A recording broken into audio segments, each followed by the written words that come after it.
em cima da natureza. Ele observa a natureza, ele observa as causas, ele observa o porquê das coisas. E isso leva ele a compreender a natureza como algo material, ou algo que pode ser observado e algo que pode se comprovar a partir de uma compreensão sobre aquilo que está sendo investigado. Já Karl Marx, como ele é mais moderno, ele tem uma concepção mais atual, então ele vê o materialismo dele é mais baseado no capital, né? Na questão do mercado. Como ele foi um sociólogo também, ele se preocupou com a questão do comportamento humano a partir do desenvolvimento industrial, então ele observou que toda a compreensão da natureza ou do homem estaria em mudar essa natureza. E esse aspecto era determinado pela economia. O fato do homem ser liderado ou manipulado economicamente lhe dá a condição de ser materialista. Ele via que as condições históricas do homem era determinada por um materialismo histórico. As coisas aconteciam baseado no fazer, no acontecer. Então, a cada fato histórico era determinante na natureza e determinante na vida do homem. O homem faz a sua própria história. O homem determina a sua própria história. O homem cria a sua realidade dentro de uma visão material. O materialismo dele é mais questionado em termos de valor econômico, enquanto Aristóteles é mais em termos de valores científicos. Enquanto Aristóteles é mais cientista, tem um valor e um cientificismo muito alto, ele tem um valor de economista muito forte. Não é um economista preocupado com o destino social, e daí garantindo a possibilidade de compreensão das coisas a partir de um fato que o homem mesmo construía seu futuro, o homem mesmo construía seu destino. Nós somos fruto daquilo que fazemos. Essa era a concepção dele. Por isso, materialista. Quando a gente diz assim, é o homem que constrói o seu destino, é um rompimento com a igreja. Porque a igreja acreditava que era Deus quem fazia o destino das pessoas. Aí vem Karl Marx dizendo que é o homem mesmo quem tem que lutar, tem que buscar, tem que fazer sua própria história. Não tem que esperar. Quando ele dizia assim, não é para esperar que caia do céu, já era rompendo com a igreja, onde a concepção religiosa era que as pessoas deveriam acreditar em milagres, acreditar que isso poderia acontecer, mesmo se você não lutasse por algo, mas algo poderia vir se você acreditasse. Então, Karl Marx não compreende dessa forma. Ele acha que o destino e o futuro está nas nossas mãos. Quem faz o destino é o homem que faz sua história. E daí a compreensão materialista do pensamento dele. Alguma dúvida? Ficou claro, colega? Tem outra corrente que vocês querem uma outra explicação? Eu quero a de... Deixa eu ver o nome aqui. Aqui fala de religião, é o escolástico. A escolástica. A escolástica, ela... Deixa eu ver se abre. O computador está com um probleminha, não sei. Ele está com força de vontade.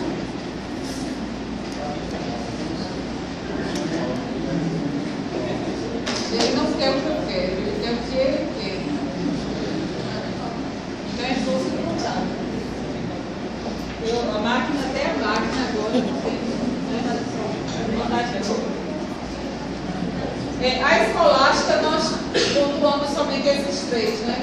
São muitos escolásticos, não só tem esse não. Esse nome escolástica vem da compreensão, da formação de escolas, porque a filosofia até a escolástica se fazia na rua, né? As pessoas conversavam em praças públicas e existia uma praça muito famosa em Atenas, que era a Ágora, que era nessa praça em que os principais filósofos se encontravam com os seus discípulos. E ali eles trocavam informações científicas. É interessante isso, porque eles não se reuniam para falar da vida de ninguém.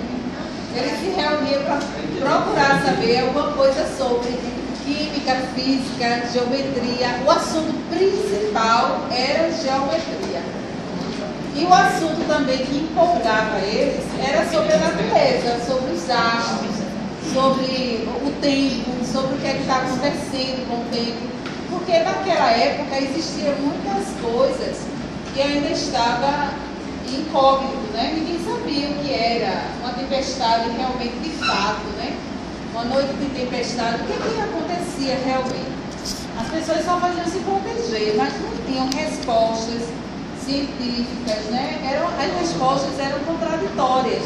Eles criavam mitos para explicar aquilo que estavam vendo. E ainda hoje existem muitos mitos em cima de algumas coisas em relação à Lua. Essa semana eu escutei alguém falando que o parto de uma pessoa depende da posição da Lua. Aí eu disse, você não sabia não, professora? Eu sabia não. Eu não sabia. Aí ela disse, pois é, então fulana está grávida, mas não pense que vai ter agora não. Isso vai depender da Lua. Aí eu disse, não sabia não. Eu acho que todo mundo deveria ter a mesma data de nascimento, se a gente for pensar no fato da Lua. Não é verdade? Ninguém ia nascer, ou então, aí foi quando eu interroguei, né? Eu disse, então todo mundo deveria ter uma data só. Assim, né? A divisão da Lua dá em 4 fases, então só deveria ter 4 datas de aniversário para todo mundo.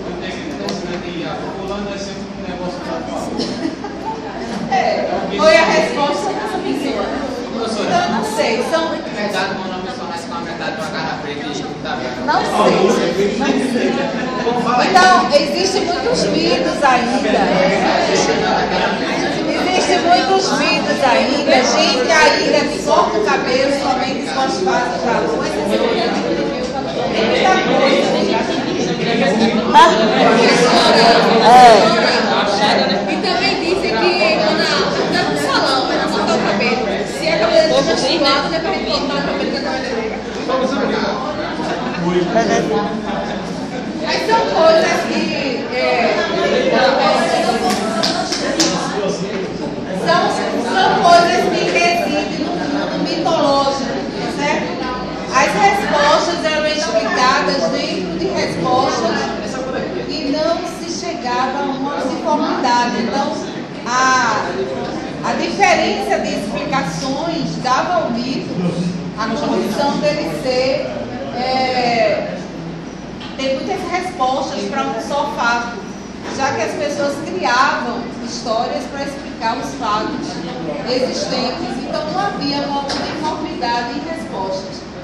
A igreja vai se tornar então um ponto fundamental na Idade Média para dar as respostas coerentes com os dogmas cristãos.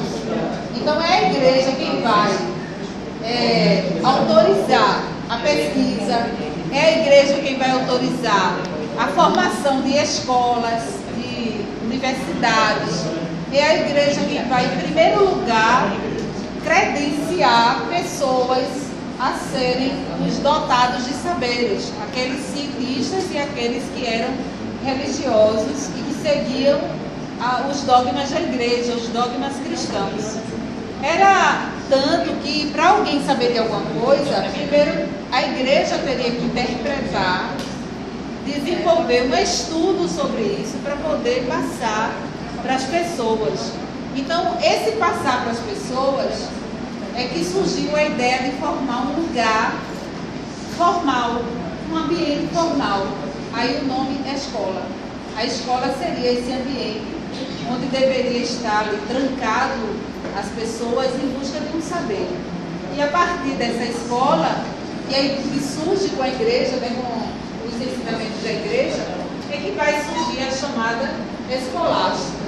A escolástica seria aqueles que buscavam, através de escolas, desenvolver o conhecimento cristão catequizando as pessoas e ao mesmo tempo informando para uma realidade científica. Aquilo que a ciência descobria como verdadeiro só poderia ser considerado se a igreja confirmasse. A confirmação da igreja era tão importante, porque se não houvesse essa confirmação, era considerado heresia, que é um dos pontos mais graves na igreja.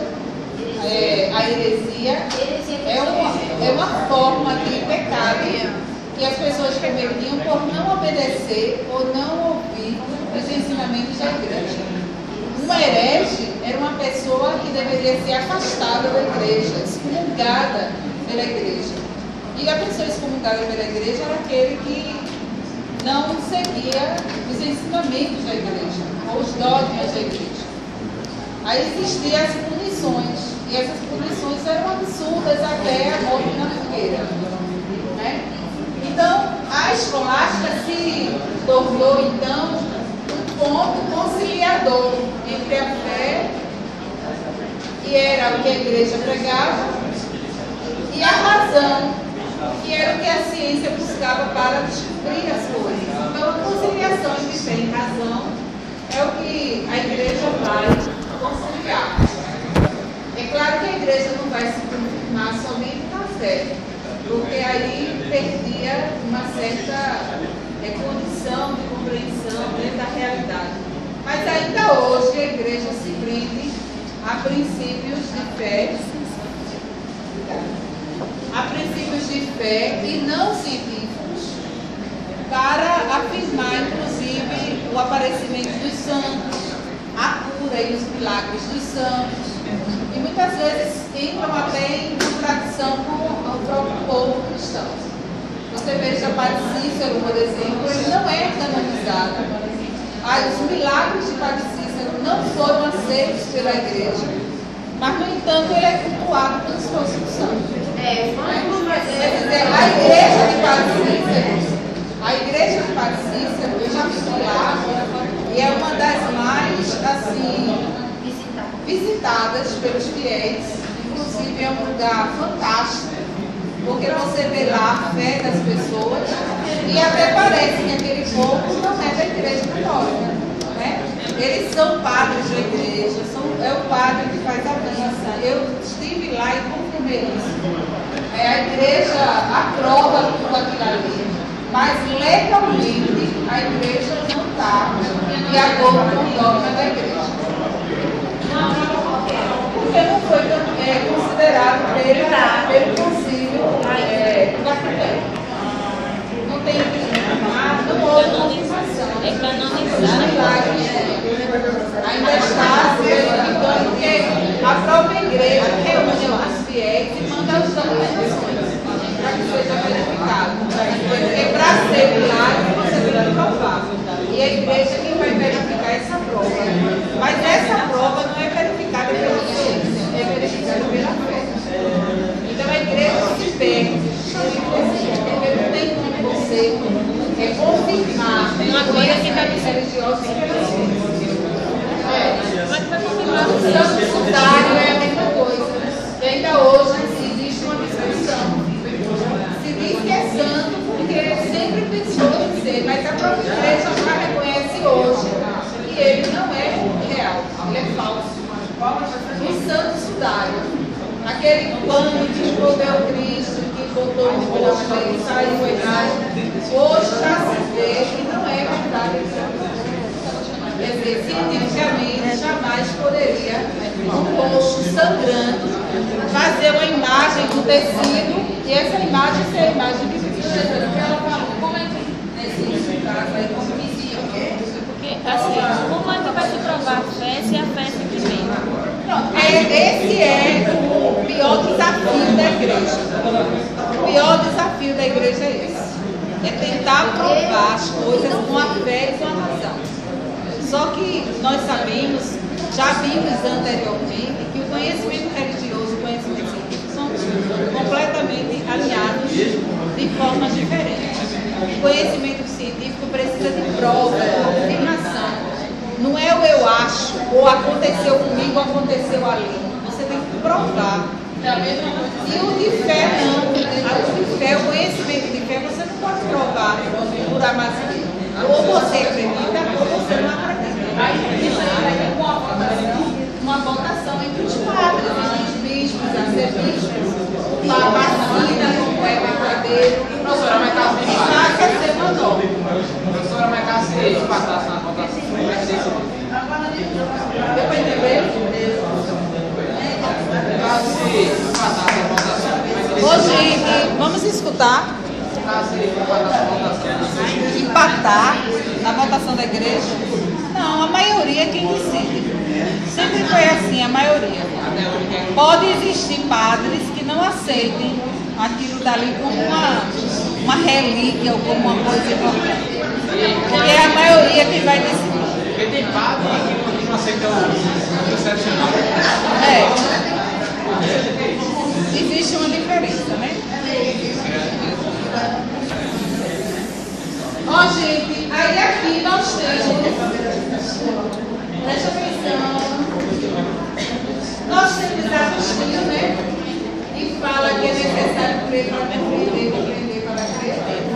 Crer para compreender, compreender para compreender.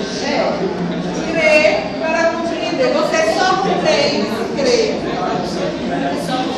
E só crer se compreender. Ele tenta mostrar isso.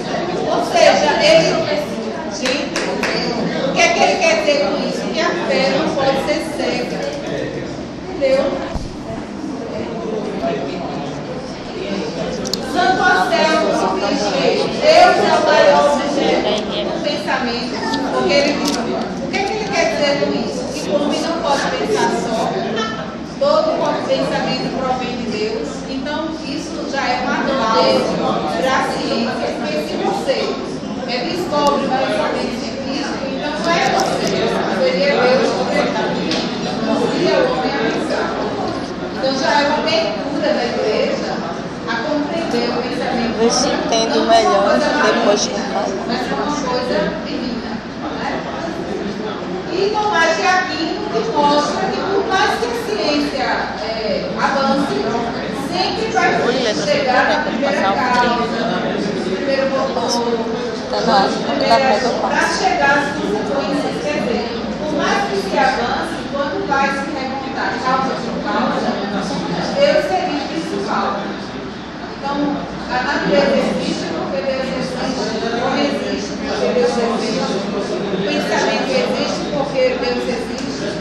Então, não adianta correr, fugir dessa realidade e buscar uma resposta além da fé. Porque Deus estaria no controle. Tomás de Aquino é que pensa assim, que antes de qualquer coisa é Deus. Exato. Outra pergunta?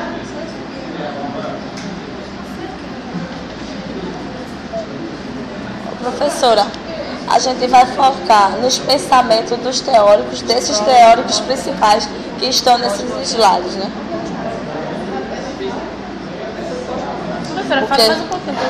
Não, desculpa. O texto está aqui. Qualquer dúvida está lá no texto. Os pragmáticos.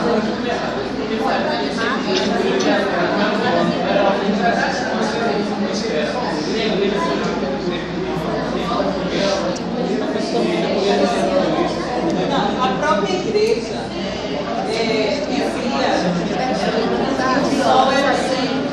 Ele apresentou qual foi o trabalho dele. Se o quê? Qual foi o trabalho dele? De quê? A apresentação dele. Bom, esse é o lugar.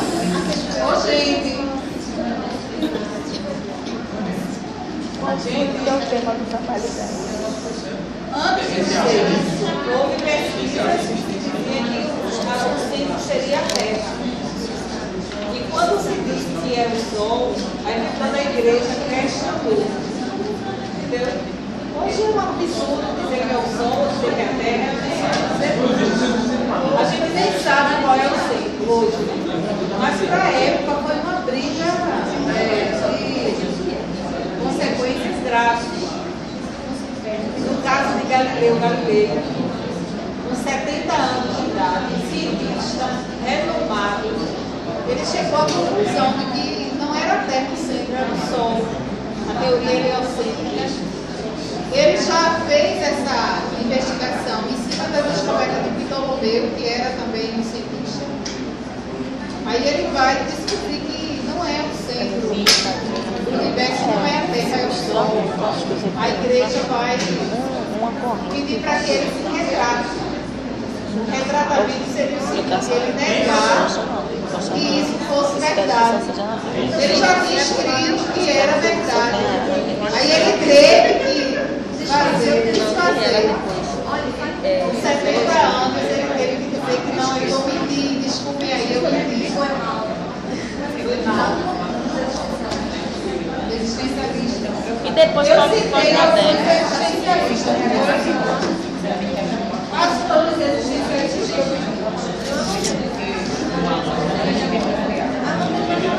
Professora existencialista. Não sei. Eu não sei o nome não sei ler não esse nome não. Gostado. É um nome ligado, sei lá. Eu digo existencialismo. Sim. Eu não sei ler esse nome não, professora. O Joaquim. O apelido dele era Kiki. O apelido dele era como? É Kiki, não. O nome dele é Soren. O apelido dele era Kiki. A gente chamou o céu, porque você é uma universitária. Eu disse isso mesmo. Professora, repita, produzir novamente. Kikigá.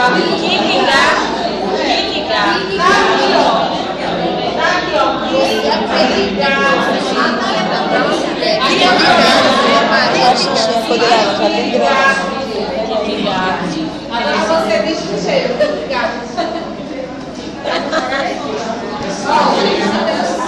Kiki. Gente na sala está. E aí eu vou pedir a essas pessoas que tenham um final de semana, né? Estudem para a prova. Deixa a gente que quer a revisão ficar aqui. Seria bem mais tranquilo se a gente ficar só dentro do que realmente quiser a revisão. Porque eu estou aqui gritando para ultrapassar a voz que está falando. Então, difícil para mim. Seria muito bom que todos ficassem, claro, né? Mas se não está interessante, eu acho que o assunto está fácil, eu reconheço que está muito fácil. Então vocês poderiam estar livres disso, né? Vamos se divertir, vamos passear, vamos curtir aí no final de semana. E no dia da prova a gente vai fazer uma prova, se Deus quiser, muito boa, né? Tomara. Agora, uma conversa, aí quem quer não está prestando atenção, porque não está conseguindo acompanhar, e quem não quer está se prejudicando porque poderia estar num lugar melhor. Não é verdade? Bom, o existencialismo e a fenomenologia é bem parecidos, né? Eu estava até falando isso na aula passada. Só que o existencialismo foca mais no homem. E a fenomenologia foca mais no fenômeno, a coisa em si. Quando a gente diz a coisa em si, é aquilo que aparece, né? O existencialismo também é preocupado com a existência e a essência. Então, eu existo quando eu percebo o interior daquilo que me faz ser eu. A minha existência não é determinada pela minha forma física, ou por aquilo que os cargos ou as funções que eu exerço, mas aquilo que me faz como interior, que é a essência e que é igual a qualquer um de vocês. Independente de sermos diferentes, em essência somos iguais. O homem tem uma essência que une. E isso é o que faz a gente ser igual. Quando diz assim, todos somos iguais perante a lei, essa igualdade é em essência, não é em existência. Então, o existencialismo, por incrível que pareça, era para ser o essencialismo e não o existencialismo. Porque ele se preocupa mais com a essência e não com a existência. O que é que ele quer dizer com isso? Você tem que lutar em busca de um valor que já existe dentro de você. É aquela luta entre ser e ter. O ter, muitas vezes, ultrapassa o ser. As pessoas são consideradas pelo ter. Mas o existencialismo alerta que o ter não é importante para a condição humana. O que é importante para a condição humana é o ser. E o ser reside em quê? Na existência, né? Por isso que Kierkegaard diz o seguinte: para que a gente se reconheça como essência dentro de um processo existencial, precisamos de quê? De liberdade, responsabilidade, escolhas, estágios. Esses estágios ele fala que são estático, ético e religioso. Veja bem, ninguém é solto no mundo, ninguém nasceu solto, ninguém apareceu assim de repente. Nós já nascemos amarrados a um sistema econômico, a um sistema social. Nós recebemos uma educação que nos prende a determinados valores. E por isso a nossa essência, ela nunca é realmente aberta, nunca é transparente. O que deixa a gente preso a determinadas coisas. Aí Kierkegaard diz o seguinte: para que a gente possa existir, é necessário que a gente tenha a liberdade. Então, essa liberdade não é simplesmente fazer o que quer, mas é a liberdade de fazer aquilo que não prejudique você, ou a liberdade de escolher com responsabilidade aquilo que você tem que escolher. Por isso que ele diz que essa liberdade, essa responsabilidade, essa escolha está ligada nisso aqui. Em primeiro lugar, você passa por um estágio estático, ou seja, não muda nada, você vai apenas assimilando o que é dos outros. Depois, você vai vendo a questão moral, você vai dizendo assim: isso é errado, isso é certo. Independente de alguém dizer, não faça isso, mas você mesmo vai compreendendo aonde é que você está falhando, segundo ele. Ele diz que ninguém é inocente a ponto de não saber o que é certo e o que é errado. Se eu estou prejudicando alguém, eu tenho consciência disso. A não ser que a pessoa seja louco. Aí ele fala também sobre isso.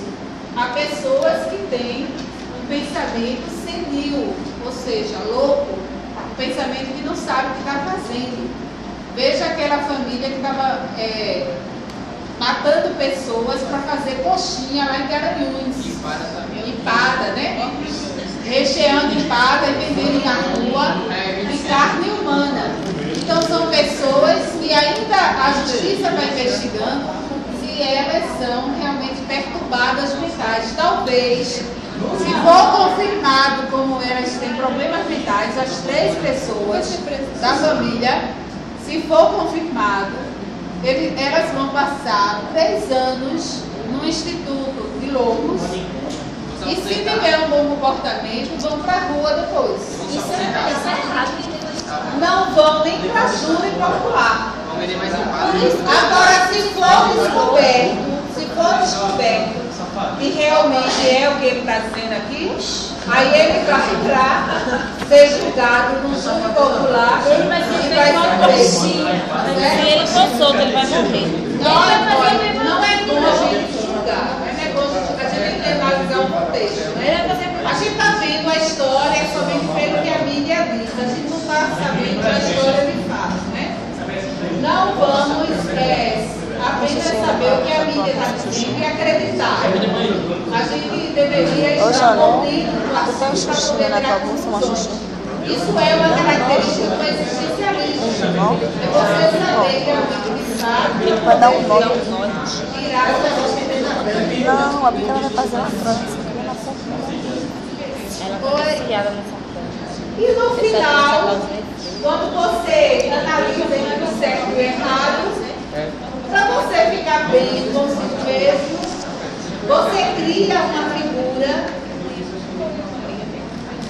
divina para como se fosse assim uma forma de você também consigo vejo. Seria a visão religiosa. Então a religião para Kierkegaard é uma forma de você afirmar-se como um ser superior, né, acima da realidade existencial, e que nos deixa mais calmos ou mais confirmados diante de algumas coisas que nós queremos saber. É tanto que quando o homem diz assim, eu tenho dúvidas quanto a isso, mas quando diz assim, Deus sabe o que quer, ou Deus faz, então o homem fica mais calmo e entrega aquelas escolhas na mão de Deus e acha que aquilo dali vai resolver. Esse tipo de entrega de Kierkegaard não é uma forma dele correr da religião, pelo contrário, é uma forma dele dizer que a religião é importante na vida das pessoas. É uma maneira de você atuar-se não como pessoa existente, mas compreender que você está ali porque teve uma criatura que fez com que você existisse. Então, o existencialismo, no caso de Kierkegaard, é um existencialismo cristão, é um existencialismo religioso, é um existencialismo que se esbarra numa compreensão religiosa do ser. Você vai atrás de uma afirmação, quem sou eu? Então você começa a questionar, mas você não pode fugir da religiosidade e responder que foi Deus ou foi um ser superior quem criou você. Quando eu digo um ser superior e não digo Deus, é porque Kierkegaard não analisou somente o homem americano, o homem europeu, ele analisou o homem em todos os sentidos. Então, quando se falava das civilizações, dos índios, das tribos, as tribos criaram deuses, criaram religiosidade. E a religiosidade era uma forma de explicar a sua própria existência, ou afirmar a sua existência diante da divindade. Alguma dúvida sobre isso? Já Sartre, ele é completamente diferente, né, do pensamento. A linha de pensamento é igual à existência. Eu existo na medida que eu participo, eu existo na medida que eu penso, sou eu que escolho o meu destino, sou eu que faço a minha vida. Então, Sartre já tem uma visão completamente diferente. E ele diz o seguinte: pessoas autênticas são pessoas que não se deixam levar por nada. Então você é autêntico quando você escolhe suas próprias formas, ou suas próprias escolhas. Você existe. Você não tem que responder que existe algo além de você. Você existe. É você que tem que fazer a sua vida. É você que está nas suas mãos. Você não pode correr desse destino. Esse negócio de cruzar os braços, esquecer de uma visão ou de uma situação que você tem que enfrentar, que tem que correr, não pode. A existência está atrelada a essas escolhas. Então, se você não faz isso, você não corre atrás desse destino, na realidade você não existe, você não é uma pessoa autêntica. Para ele existem pessoas autênticas, pessoas fortes, pessoas que lidam com a realidade sem precisar de superfícies, sem criar nenhum superfície para explicar a sua existência. E é essas pessoas que crescem, essas pessoas que vão além, que vão atingir o local melhor da sociedade, que vão conseguir fazer a diferença. São essas pessoas autênticas, né? O que é ser autêntico? É ser uma pessoa que não se deixa levar. É ser uma pessoa que não vai pelo modismo. É ser uma pessoa que não vai pelo religiosismo. É ser uma pessoa que não aceita opinião. É ser uma pessoa centrada numa preocupação racional de descobrir por si só a verdade. Você é responsável pelas suas escolhas. Aí retira tudo que leva você a compreender diferente. Mas para ele ser essa pessoa, ele não se deixou levar Não, ele diz o seguinte, ele acredita na pessoa inautêntica. São as pessoas que se deixam levar. Mas ele diz que o existencialismo só se firma nas pessoas que rompem com isso aí. Então, na realidade, as pessoas, para ele, criaram um Deus. Não foi Deus que criou o homem, mas o homem que criou Deus.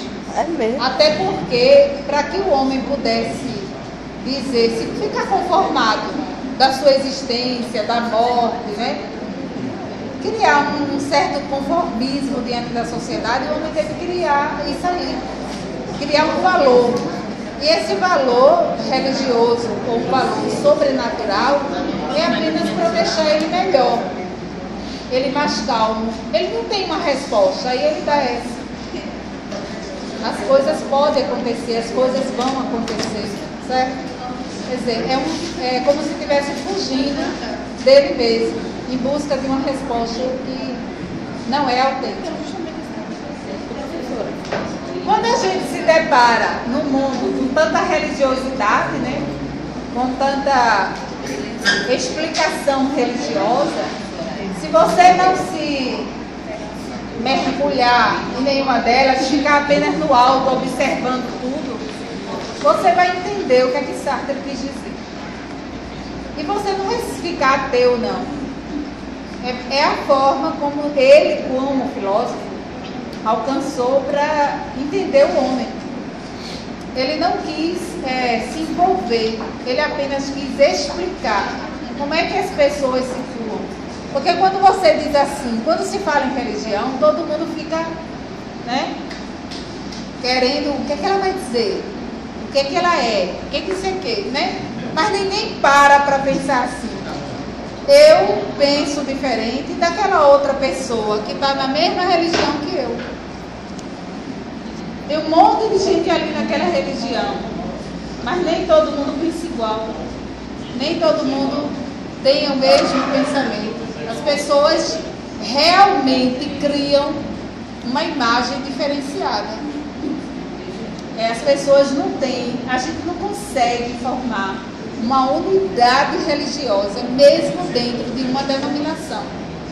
As pessoas criam situações diferenciadas. Eles discordam em algum ponto, eles concordam em algum ponto. As tradições começam a se tornar como se fosse uma coisa mais grave para a turma mais jovem. Né? Em toda religião existe esse rompimento. E Sartre foi aquela pessoa que não se deixou envolver. Ele apenas analisou a sociedade do alto. Ele tentou ver como é que as pessoas criam a sua religião, o que é que as pessoas acreditam. E aí passou a perceber que a religiosidade passava a ser um ponto muito importante para explicar tudo. Você não conseguiu nada, foi Deus que quis. Você conseguiu tudo, foi Deus que quis. Você está nessa situação, é Deus que quer. Você cresceu, foi Deus que quis. Então, cada resposta dessa limitava o homem a usar os braços diante do destino, diante da luta. Ele disse, tudo isso é o homem que cria. O homem passava a esperar só por Deus. Ele acha que o homem é autêntico, é aquele que luta em busca do seu destino, em busca de uma realidade. Ele também era marxista. E ele, influenciado por Marx, dá essa visão sobre a questão da matéria, a questão da real, a questão autêntica da realidade, voltada pela questão da escolha. Então a existência não é uma coisa estranha, a existência é você ser você. É você lutar para ser você. É você retirar tudo que está lhe acorrentando em busca dessa essência que é você. Professora, fala um pouco de pós-moderno. De quê? Pós-moderno. Pós-moderno. Quem foi que eu escolhi dos mais modernos? Eu nem me lembro mais. Deixa eu ver. Pós-modernos. A senhora escolheu Heráclito e o outro eu não sei dizer não, é Nietzsche.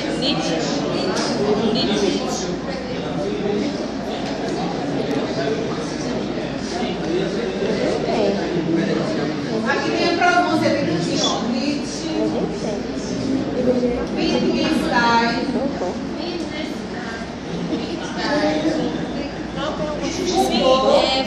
E Derrida. Tá tudo Derrida. Foi Eu você anotei. que apresentou Derrida? Nietzsche, ele procurou arrancar. Deixa eu primeiro falar do que é o pós-moderno, né? Para a gente entender melhor esses loucos aí, né? É mesmo. É importante a gente saber o que é o pós-modernismo. O pós-modernismo veio a partir de um movimento considerado por muitos anarquista, ou considerado por muitos um rompimento com tudo que ocorreu. O pós-modernismo veio também com a globalização, onde as coisas que eram vistas com uma certa nacionalidade, isso é meu, né? Isso criou uma certa visão negativa da realidade. Então as coisas começam a se abrir, o mundo começa a se tornar estreito, né? As parabólicas que... Aquele cantor, como é que fala? O mundo é uma parabólica, como é que ele diz? Me fugiu agora. Não é? Mas como é a música dele?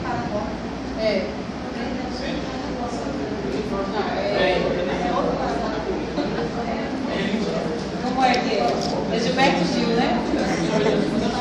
Como é que ele diz? Que o mundo é pequeno do tamanho de uma parabólica. Ou seja, o que é que ele quer dizer com isso? Que o que acontece aqui, você já vai saber do outro lado do mundo. A parabólica da extensão do mundo. O que era muito longe, agora se tornou muito perto. Então, isso é a característica do pós-modernismo. O Fusca, na arte popular pós-moderna, em São Paulo, ele foi içado com umas linhas de raio, suspenderam ele no teto, linha de nylon, suspenderam ele, içaram ele todinho de linha de nylon, suspenderam ele no teto e ali se tornou uma arte.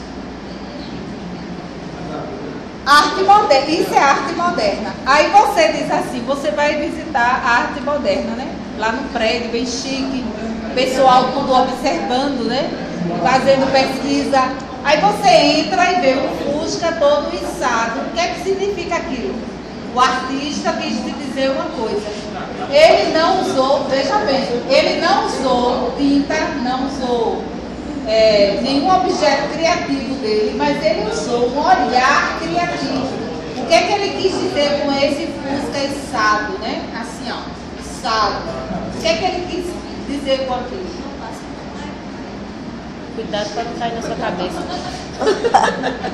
Aí é que tá. O segredo da arte moderna, do pós-modernismo, está aí.